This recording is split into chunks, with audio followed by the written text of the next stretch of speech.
Irmãos, muito bom dia, muito boa tarde, muito boa noite, não importa a hora que você esteja assistindo esse programa. Esse é um programa que vai estar todos os momentos no YouTube. Eu vou tentar postar toda semana, pelo menos, para ficar pelo menos uma vez na semana, mas eu não garanto por causa da demanda de trabalho, de coisa para fazer, mas eu vou tentar compartilhar os estudos que eu venho ministrando na igreja onde eu pastoreio.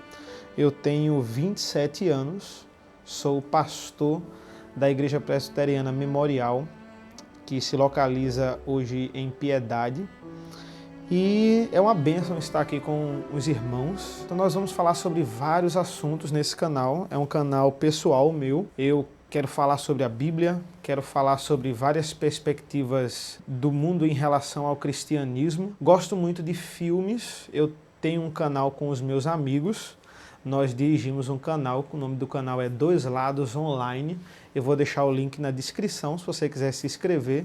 Lá é um canal bem mais descontraído, eu estou bem diferente de como eu estou falando aqui, né? A gente é mais descontraído, os amigos, você sabe, né? E todos gostam de filmes, a gente comenta especificamente sobre filmes, séries, games, e é muito legal, você pode ir lá conferir. Mas aqui a gente vai falar tudo numa perspectiva do cristianismo.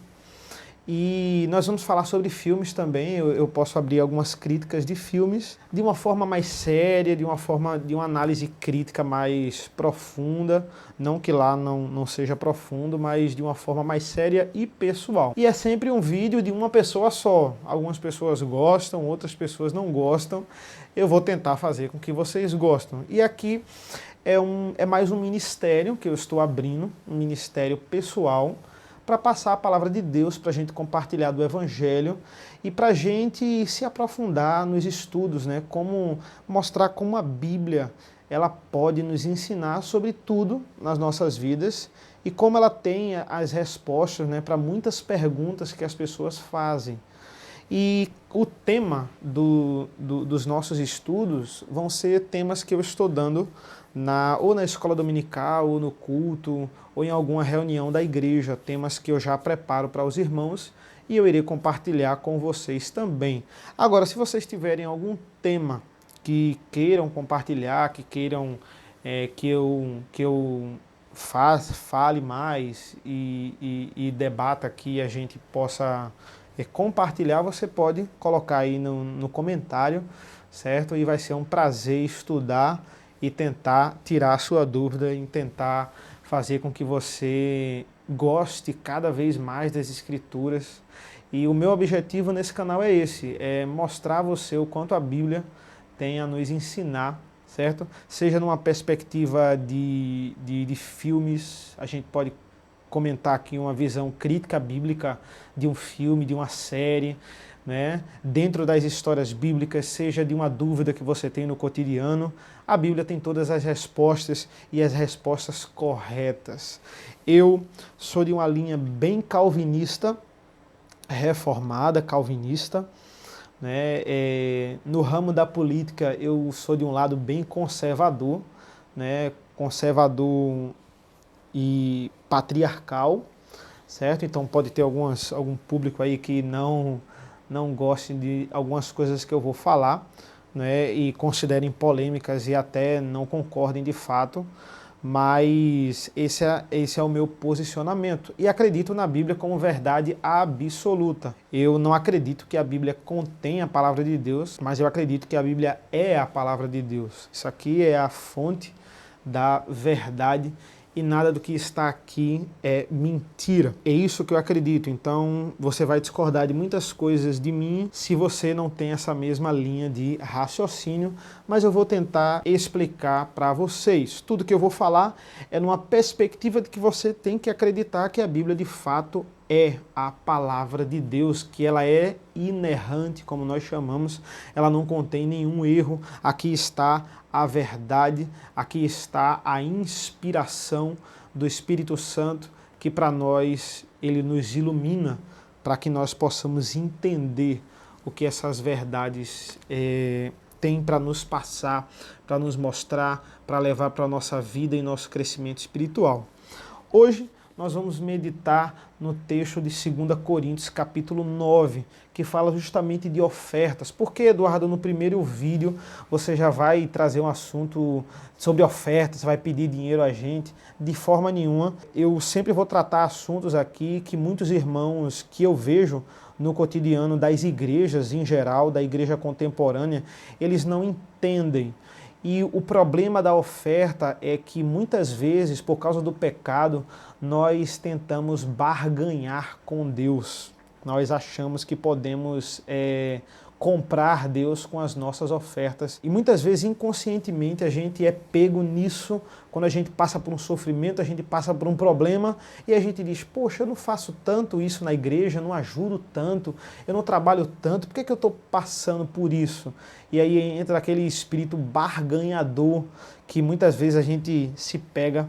Então, vamos meditar na palavra de Deus, vamos ler a sua palavra aqui em 2 Coríntios capítulo 9, que diz assim, ora, quanto à assistência a favor dos santos, é desnecessário escrever-vos, porque bem reconheço a vossa presteza, da qual me glorio junto aos macedônios, dizendo que a Acaia está preparada desde o ano passado e o vosso zelo tem estimulado a muitíssimos.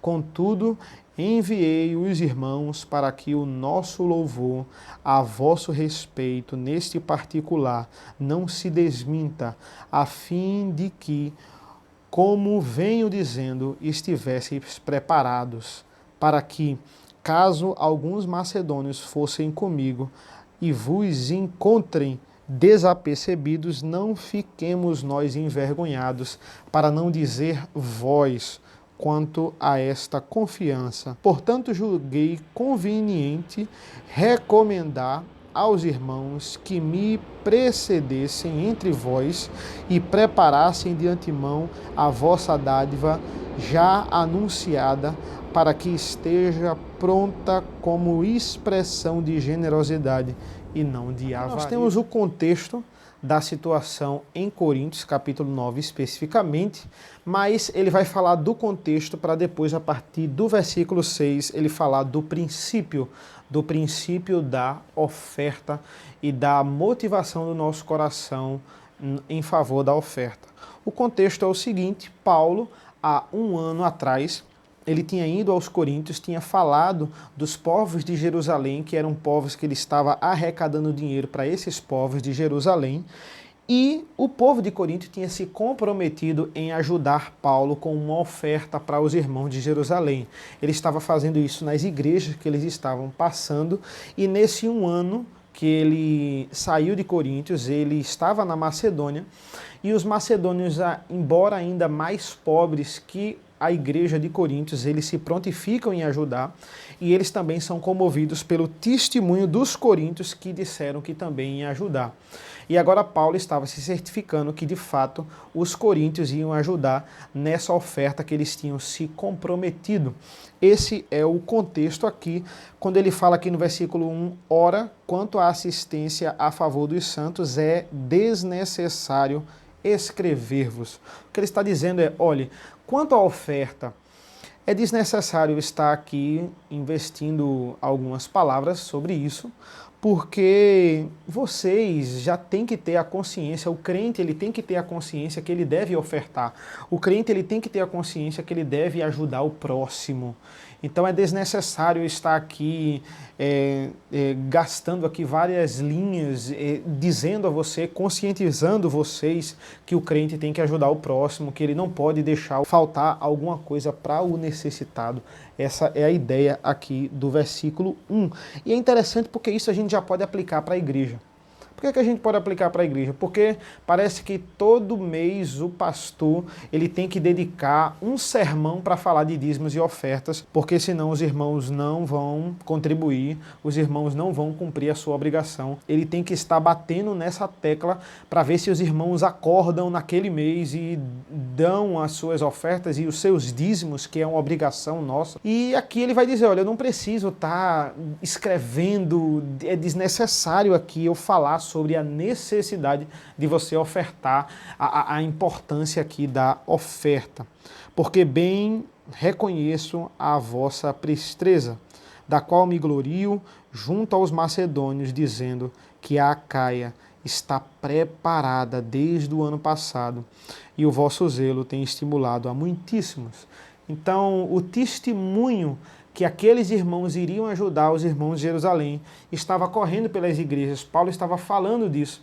E ele falou disso para os macedônios. E os macedônios também se sentiram estimulados em ajudar aos irmãos de Jerusalém, porque os coríntios também iam ajudar. E os macedônios foram bem generosos, embora mais pobres que os povos de Corinto. A igreja de Corinto é uma igreja bastante rica, né? E ele estava aqui falando justamente disso. Mostrando aqui, um feedback aqui dessa arrecadação para os irmãos de Corinto. E Paulo estava pensando assim, que seria muito mal para o testemunho dos coríntios e para o testemunho dele, agora os coríntios não ajudarem. Porque ele já tinha dito, né, que os irmãos iriam se comprometer. Se eles não cumprissem com essa palavra, isso ia pegar muito mal tanto para Paulo quanto para os coríntios. Então Paulo vai tomar uma providência aqui para que isso não seja constrangedor. Versículo 3. Contudo, enviei os irmãos para que o nosso louvor a vosso respeito, nesse particular, não se desminta, a fim de que, como venho dizendo, estivesseis preparado. Versículo 4, para que, caso alguns macedônios forem comigo e vos encontrem desapercebidos, não fiquemos nós envergonhados, para não dizer vós, quanto a essa confiança. Então Paulo vai se precaver, ele vai enviar uma equipe aqui para lembrar os irmãos dessa arrecadação, porque quando eles estivessem indo para Corinto, eles estavam indo com alguns macedônios. E se eles chegassem em Corinto com alguns macedônios e os coríntios disserem que não ia ajudar, ia ficar constrangedor tanto para Paulo quanto para os coríntios. E muito mais que isso, o testemunho dos dois ia ficar defasado aqui, né? Para que nós não fiquemos envergonhados, para não dizer vós, quanto a esta confiança. Os macedônios podiam ver e dizer, poxa, Paulo disse que eles iam ajudar e eles estão dizendo que não vão ajudar. Então Paulo aqui vai se precaver e ele vai enviar uma equipe para lembrar sobre essa oferta. Esse é o contexto. E o versículo 5 é justamente o versículo de ligação do 6, quando ele vai explicar aqui o princípio que ele quer passar. Portanto, julguei conveniente recomendar aos irmãos que me precedessem entre vós e precedessem de antemão a vossa dádiva já anunciada, para que esteja pronta como expressão de generosidade e não de avareza.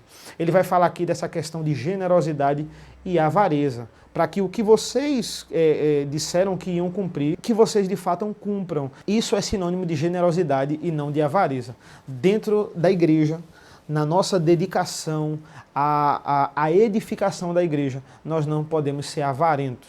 Aqui ele está falando de ofertas, mas nós não podemos ser avarentos quanto ao nosso tempo na igreja, ao nosso tempo de dedicação aos ministérios. Não podemos ser avarentos quanto à nossa paciência para com os irmãos. Não devemos ser avarentos quanto à nossa longanimidade. Quanto ao nosso trabalho, nosso serviço na igreja, nós devemos ser generosos, nós não devemos ser avarentos. Então isso se aplica a esse serviço na igreja, a esse cuidado na igreja. Nós devemos fazer tudo para o louvor da glória de Deus. E se é para o louvor da glória de Deus, tem que ser o melhor.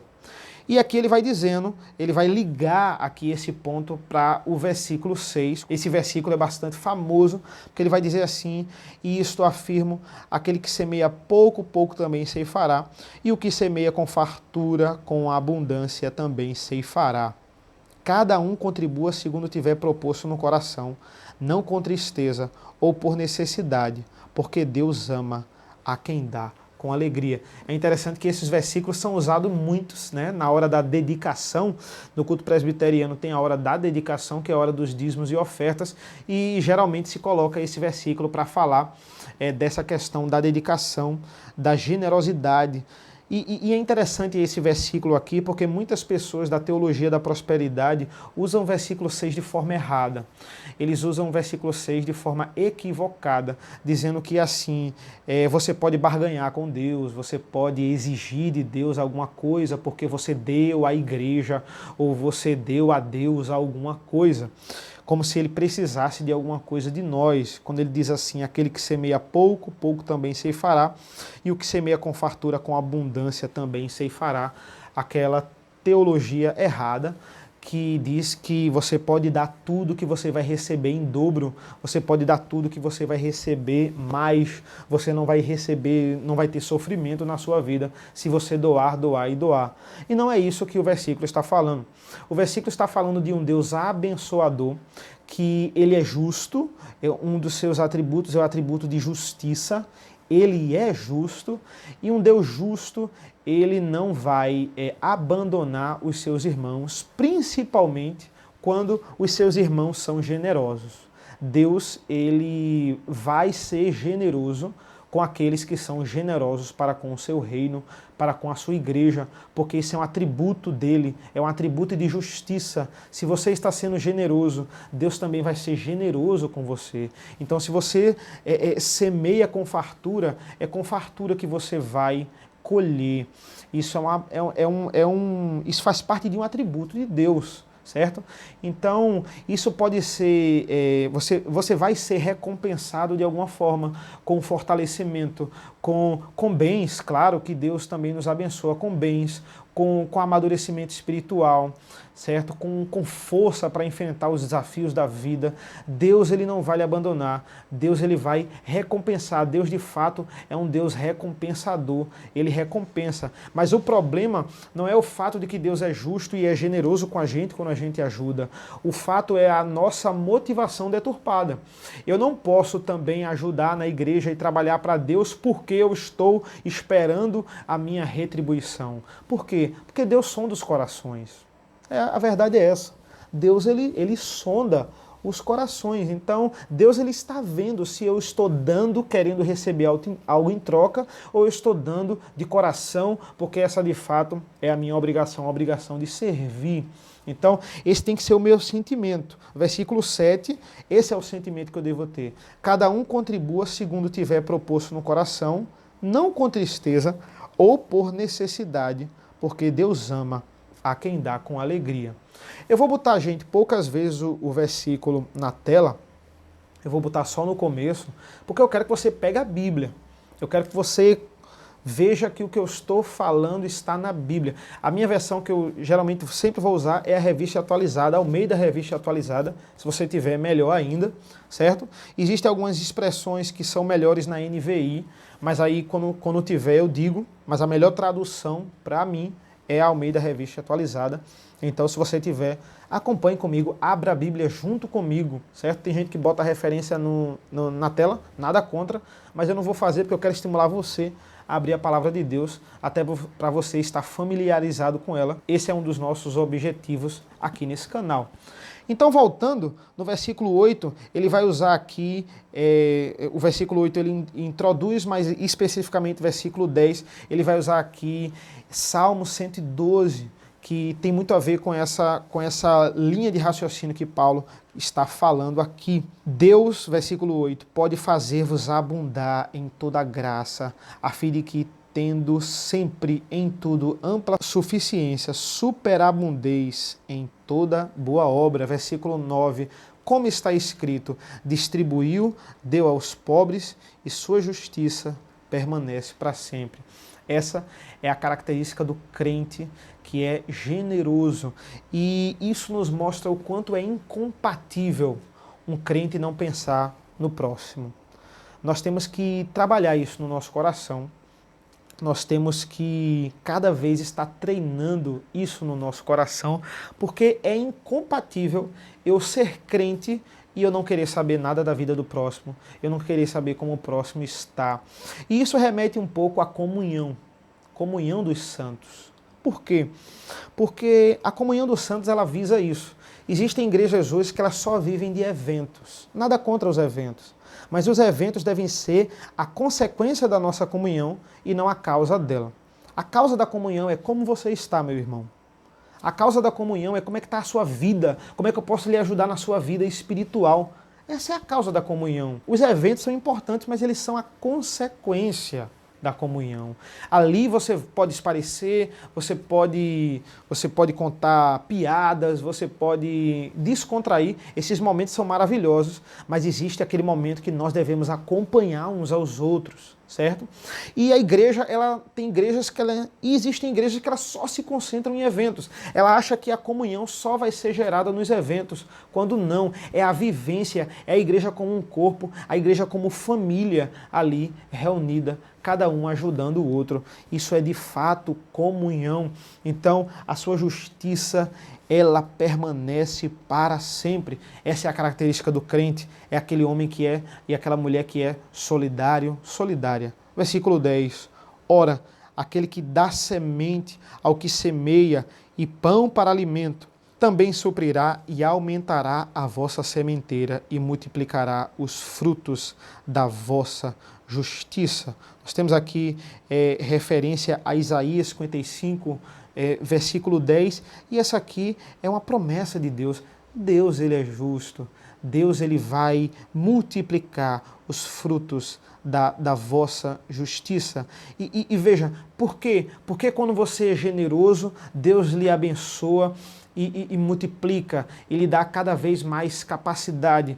Quando Deus ele lhe abençoa com bens, existe uma finalidade para isso. E a finalidade é o que ele vai falar no versículo 5, não é a avareza, não é o acúmulo exacerbado de capital. Nada contra você ter a sua poupança, nada contra você poupar. O problema é você não ajudar o próximo. Isso sim é pecado, isso sim é contra a palavra de Deus. Porque veja a finalidade no versículo 11, enriquecendo-vos em tudo para toda generosidade, a qual faz que, por nosso intermédio, sejam atribuídas graças a Deus. Deus nos dá esses bens para nós ajudarmos ao próximo, para sermos generosos. Essa é a finalidade com que Deus nos abençoa com bens.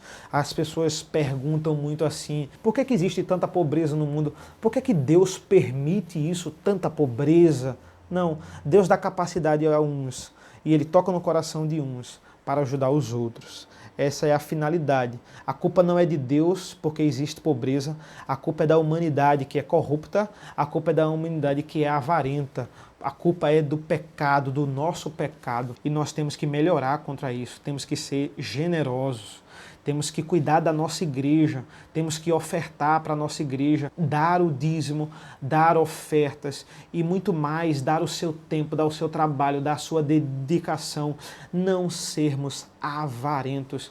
Isso é fundamental.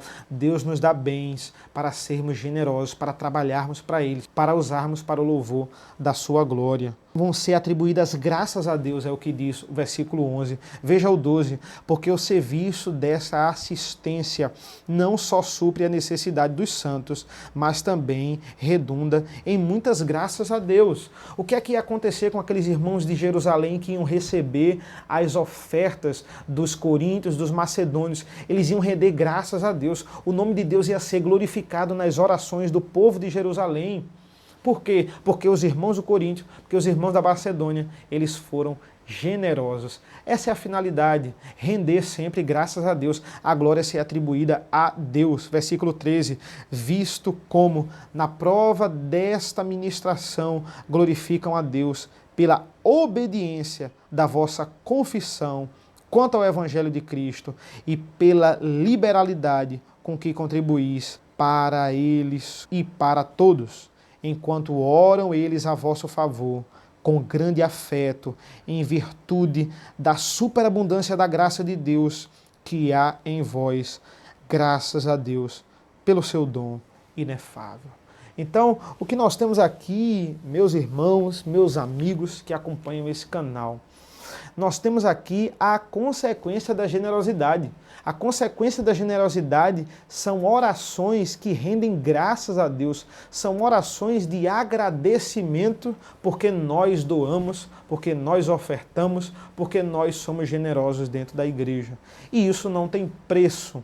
Isso aí é bênção de Deus. Imagina você ter a gratidão do próprio Deus porque você ajudou o próximo, porque você foi generoso, porque você honrou aquilo que você recebeu de Deus. Eu não estou aqui fazendo apelo para você ofertar, de forma nenhuma. É para que nós tenhamos a consciência de que devemos ser generosos e vamos dar conta de tudo aquilo que Deus nos deu e usamos ou não usamos para o louvor da sua glória. Tudo que temos, tudo que somos, vem de Deus e deve ser usado para a glória de Deus. Essa é a mensagem que eu tenho para você.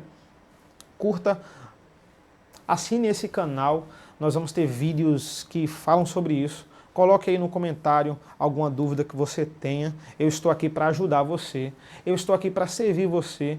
Eu estou aqui para contribuir para o reino.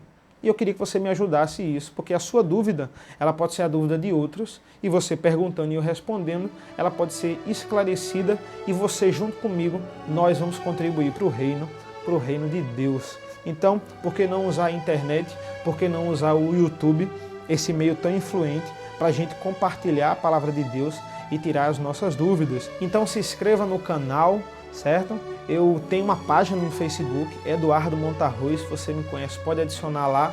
Eu tenho uma página no Instagram também, @Eduardo Montarroz, você pode seguir também, certo? Eu vou colocar alguns versículos lá, algumas passagens para a gente estar meditando durante o dia, certo, gente? E vamos falar sobre diversas coisas. A gente vai falar sobre a conjuntura do país, alguns assuntos que a gente pode falar da palavra de Deus, contextualizar. Eu vou sempre estar com você. A gente vai estar compartilhando e compartilhando do maior, do melhor, do mais importante livro de todos, que é a palavra de Deus, que é a Bíblia Sagrada. Deus abençoe e até a próxima. Graça e paz. Amém.